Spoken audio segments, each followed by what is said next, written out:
morning. How are you? Good morning. Morning. So we are here today to discuss about what's exciting about Eastern Europe. And I know that you have Like different... everything. That's right. But I want you to find those unique opportunities that you are seeing in the region. And I know that you have different backgrounds. So I want you to introduce a bit about yourself and your background so our audience understands who is here and what kind of questions they can ask you after this at the networking sessions. And I will start with Ella, of course. Sure. Good morning. Welcome, everybody. I work with Google for about 13 years, and right now I manage the business here in Romania, but also Moldova, Bulgaria, and Hungary. And previously to that, Microsoft Xerox and some 5 years with EU funds before the accession. So I hope that helps in my background unveiling. That's absolutely amazing, and you have this business, and I know that you're also passionate about education. Yes, we can definitely touch that point today. Absolutely. Staffan, welcome. First. Yeah, good morning, and thanks for having me. So I've been in the VC business for 25 years. I've started 2 venture firms, and that only happened because I was very lucky 25 years ago. I was sent by my previous employer to Silicon Valley, and after first night where we had dinner in the Stanford dining hall, and people had talked about startups and investments, etc., which I had never heard of, by the way, before that, I thought, how hard can it be? And it proved to be very hard, but I remember thinking at the time, when I went back to Europe and tried to start this business, that everyone said, no, it's impossible, right? You can only do this in the US.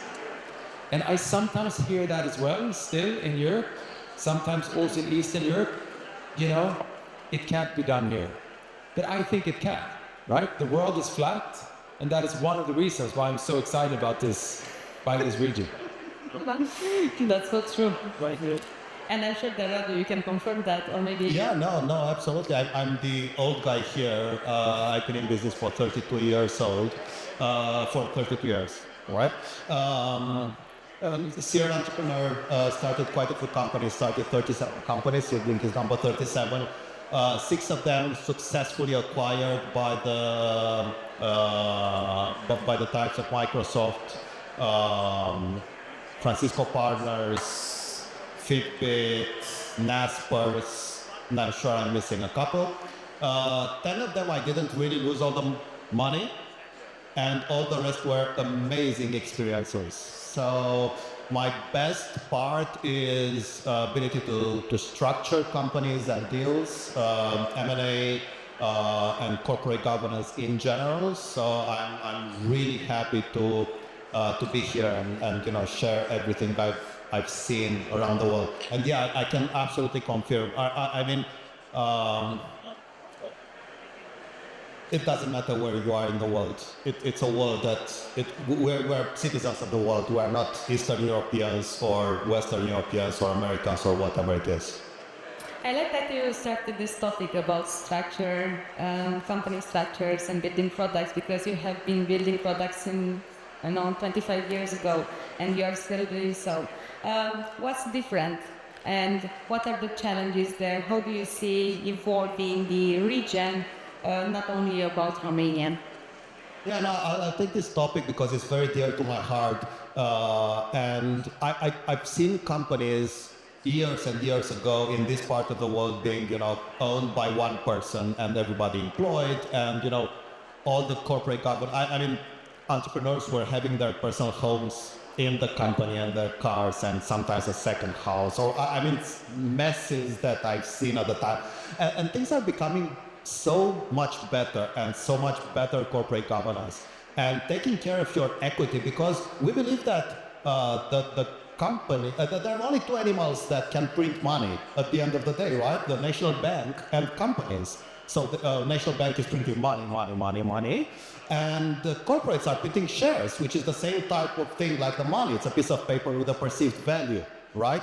Right. And as a company, you have this amazing money printing machine, and a lot of founders don't necessarily maintain this printing machine properly. And I think taking care of your equity properly, it's not necessarily as important as sales and traction. I mean, that saves everything, as they say.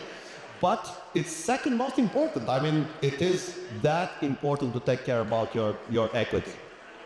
And it happens. And it happens, and more companies are better and better structured and better corporate governance. And the VCs around help a lot because they come with a lot of know-how and a lot of pressure for the founders to do this. And I think that makes a hell of a lot of a difference. I totally agree with that, and I want to move forward to you, Staffan, because you have more than 150 companies in Creandum portfolio, right? And that's a lot of experience in seeing their pitch decks and seeing them evolving. And I'm curious to understand, what are the opportunities you are seeing right now in the region and those unique angles that maybe founders should tackle when they start building the companies and products, since Radu said that now we are in this space where maybe it doesn't matter about the region, but we still have that in our pitch that we are from a different region and we are still growing, and we have heard about unpolished diamonds here. And I want to hear your thoughts about this. So we don't view Eastern Europe in any different way than any other region. For us, the countries here, 10, 15, whatever the number, is like any country across Europe. I actually think that we have, out of the 150 investments that we have done in total, about 15 are in Eastern Europe. And it's everything from Estonia in the north to Turkey in the south. So we actually make no difference. I think the fantastic thing here is the combination of a large base of people. And if you think about it, we don't think this really is that much about technology. We think it's about people. And if Sweden, with its 10 million people, can have one Daniel Ek, so the founder of Spotify, which I think was sort of the leader of what started to happen in Europe, there will be 15 in Eastern Europe, right? 150 million people, 10 million people.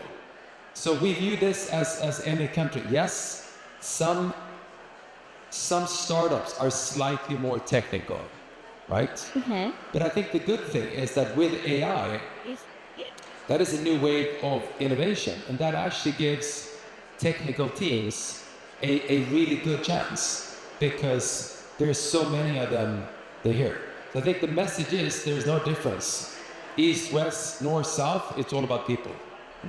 I love this takeaway. I would say there is a difference to have a different perspective on the stage. I actually believe Eastern Europeans have still the hunger that makes them be very agile. And I will give some context. For Romania, which for a long time was in top 5 countries in outsourcing, we gained a lot of business acumen.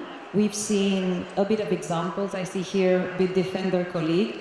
We saw Naspers, we saw Flow IX, we saw whatever. We can give some names, FinTech OS and so many others. And we realized, yes, we can. And luckily, out of DESI, the European Index report on digital exposure, there are only 2 things that are best in class in Romania. One is the broadband connectivity, and the other one is still the number of engineers per capita. So that gives us a huge opportunity in the context of AI, I agree, for bridging the connection with the best in class of programmers and technical skills professionals. And what we were just discussing before, the resurrection of philosophers, of linguists, of all the humanists that now can bring their know-how and create the best new services and products that AI can support with. So. Absolutely, and just to complete, kind of the circle with a third different perspective. While I'll agree that technology is top level, both quality and quantity around here. Technology creates great technology. Technologists create great technology, which is not necessarily a great product, which is not necessarily an amazing company. So I think that what needs to be done, if you ask me, around Europe is to consider Europe a country which I still hope we are going to have one football team to root for, European flag. But that's a separate topic.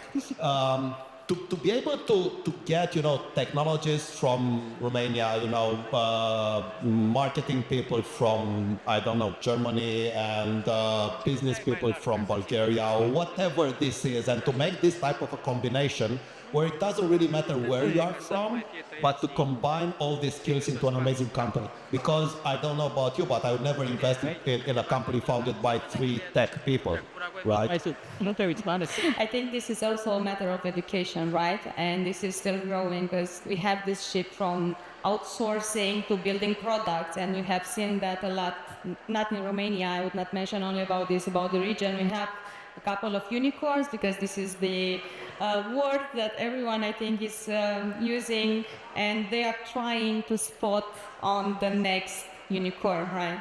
And I think I have this curiosity about what do you think right now we should do in the region in terms maybe of education, or maybe investing as there to have more companies, more successful companies that, and we get that label of being a tech hub, as maybe Silicon Valley is. Can I put just a little bit the AmCham hat? Yes, please. Because I'm in the board of AmCham, leading the education committee, and we're just launching these days a report on the economic and social cost of dropouts in school. And do look for it online. Empirically, we felt it's bad, but now we have also the numbers. And Romania has one of the highest numbers of dropouts for K-12, so before high school. This is a big issue because it impacts us on the taxation, on the cost of labor, on how many immigrants we need to bring so that we can cover for the lack of employers. So it's a lot of elements there. And I would go higher up in the academic world. We still lack a proper school for product management, for UX. We've been evolving, but yet it's still a gap to be covered. And I think we have seen, at least with the work we have from the colleagues from Fitbit, there is a comeback. There are people who are interested to come back to Romania so that they can do their best here. That's amazing.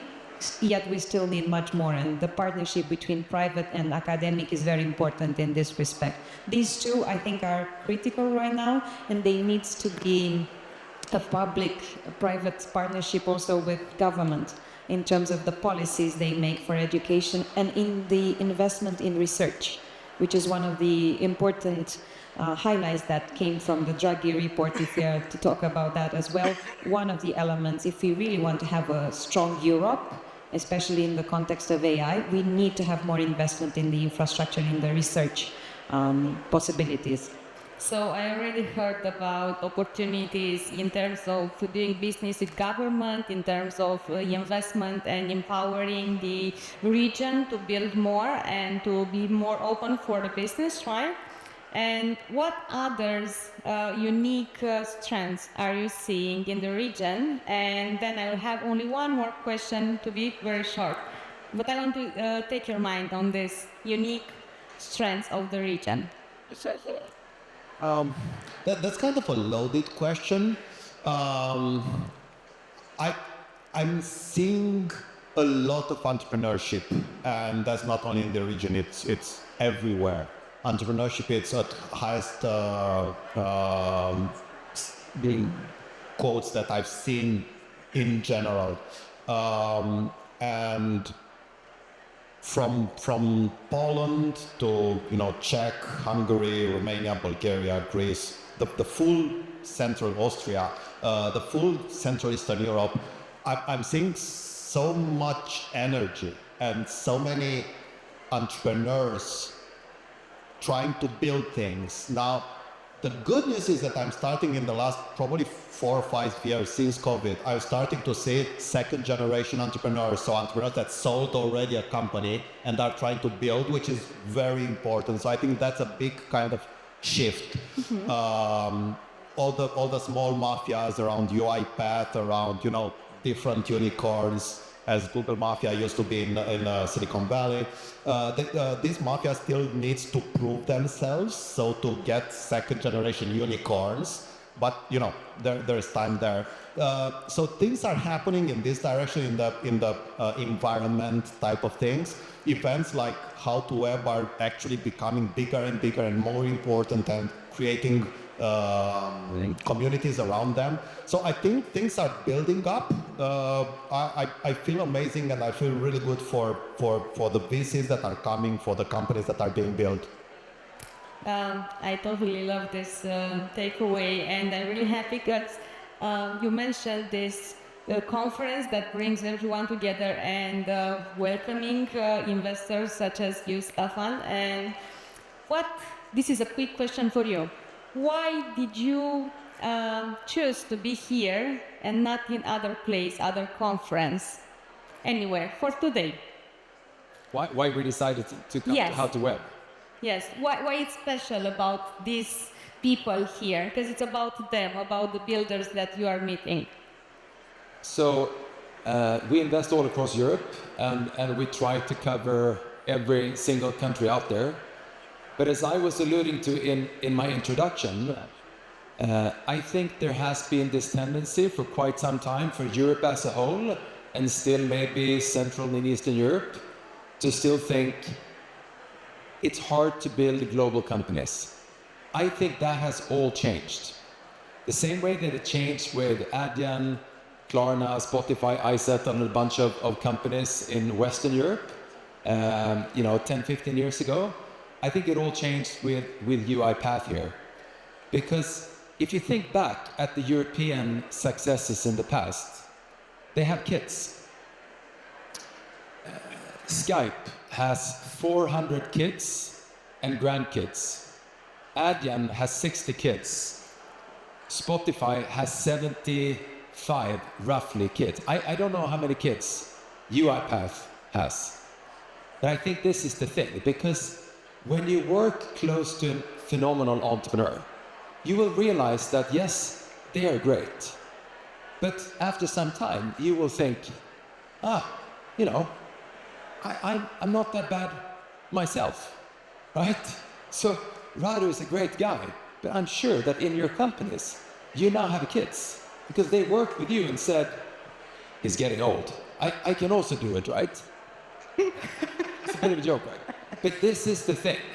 And I think the role models, right, coupled with the social web that you have here around How to Web and a number of other events, that is why we're here.